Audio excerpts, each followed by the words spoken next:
נמצא בדף, אוקיי, אז אני נמצא בפרופיל הפרטי שלי בפייסבוק. אני רוצה ללכת קודם כל לדף העסקי, שבתוכו אני רוצה בעצם, דרכו אני רוצה להעלות את הפוסט, לתזמן את הפוסט. ברגע שהגעתי לכאן, לדף הבית של העמוד העסקי, אני צריך ללכת למטה ביזנס סוט, אוקיי? או בעברית או באנגלית. בעברית זה יהיה לכם בצד ימין, פה זה בצד שמאל.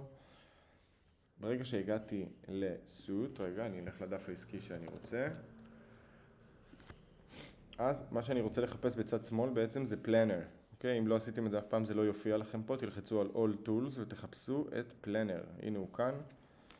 אוקיי? הכלי של תכנון בעצם, תזמון ותכנון של פוסטים. אז נפתח לי יומן, אני רוצה נגיד לתזמן את הפוסט ליום שישי. אני לוחץ פה על Schedule, הוא שואל אותי איזה פוסט אתה רוצה לתזמן. נגיד שבחרתי פוסט רגיל.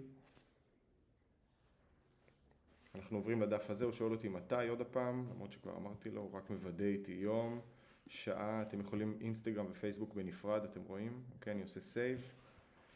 ופה בעצם אני מתחיל להכין את הפוסט, יש לי פה להעלות תמונה או וידאו, פה טקסט, אוקיי?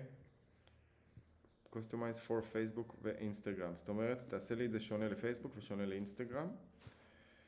פה שוב הוא שואל אותי על השעה ופאבליק שיהיה ציבורי, ובסוף סיימתי אני לוחץ על Schedule. כמובן שאתם יכולים בסוף להכניס כמה פוסטים שאתם רוצים, אוקיי? ובעצם לתזמן את כל הפוסטים האורגניים שלכם קדימה. זהו, שיהיה לכם בהצלחה.